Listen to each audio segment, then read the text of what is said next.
नंदुरबारच्या शहादामध्ये hit and रनची घटना घडली आहे। मद्यधुंद कार चालकानं आई आणि मुलाला चिरडलं। अपघातात दोघांचा जागीच मृत्यू झाला। यामध्ये कार चालक सध्या जखमी आहे। पोलिसांमध्ये गुन्हा दाखल झालाय। वाहन चालक फरार असल्याचं बघायला मिळत आहे। नंदुरबारच्या शहादामध्ये ही हिट अँड रनची घटना घडली। मद्यधुंद कार चालकानं आई मुलाला चिरडलं आणि या अपघातामध्ये या दोघांचा जागीच मृत्यू झालाय।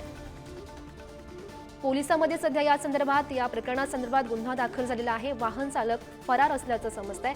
सातत्यानं खरं तर हिट अँड रनच्या घटना घडताना बघायला मिळतात। नंदुरबारमध्ये सुद्धा अशीच घटना घडली, मात्र यामध्ये दोघांचा जागीच मृत्यू झालाय। आई आणि मुलाला या मद्यधुंद कार चालकानं चिरडलं, ज्यामध्ये या दोघांचा मृत्यू झाला। कार चालकही जखमी असल्याची माहिती मिळते। पोलिसांमध्ये या संदर्भात गुन्हाही दाखल झालाय। वाहन चालक सध्या फरार आहे अशी माहिती समोर आली आहे।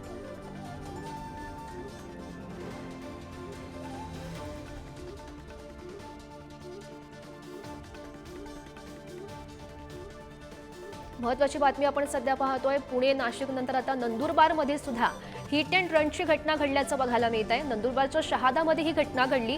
यामध्ये मद्यधुंद कार चालक होता, त्यानं थेट आई मुलाला यामध्ये चिरडलेला आहे आणि हा अपघात घडलाय। अपघातात यामध्ये आई आणि मुलाचा जागीच मृत्यू झालाय। या संदर्भात अधिकची माहिती जाणून घेऊयात। आमचे प्रतिनिधी आफताब खान सध्या आपल्यासोबत आहेत। आफताब, आपण पाहतोय खरं तर सातत्यानं हिट अँड रनच्या घटना घडतायत। नंदुरबारमध्ये सुद्धा ही घटना घडल्याचं बघायला मिळते, ज्यामध्ये आई आणि मुलाला चिरडण्यात आलाय, ज्यामध्ये दोघांचा जागीच मृत्यू झाल्याचं समजतंय। काल रात्री शहादा शहरात एक अपघात घडला आहे। फॉर्च्युनर गाडीचे जे चालक होते ते मद्यधुंद अवस्थेत असल्याची माहिती समोर आली आहे आणि रात्री जेवणानंतर बाहेर फिरायला निघालेला असलेला एक परिवार होता। त्याच्यात कल्पना वाघ, जे 45 वर्षीय महिला होती, त्यांचा मुलगा आकाश गजानन वाघ, जे 19 वर्षाचा होता, यांना जी फॉर्च्युनर कार आहे यांनी मागून जोरदार धडक दिली। त्यानंतर या दोघांच्या जागेच याच्यात महिलेच्या जागीच मृत्यू झाला होता। मात्र जो मुलगा आहे आकाश वाघ, याला उपचारासाठी धुळे येथे नेण्यात आले होते। रस्त्यात त्याचा मृत्यू झाला आहे।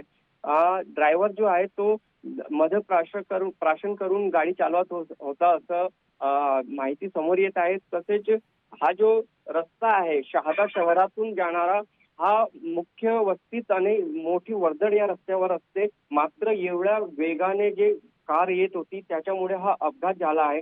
डोंगरगाव रस्त्यावरील ही घटना आहे। नक्कीच आफताब, पोलीस नेमकी काय कारवाई करतायत या चालकावर हे पाहणं महत्त्वाचं असेल। धन्यवाद दिलेल्या सविस्तर माहितीसाठी।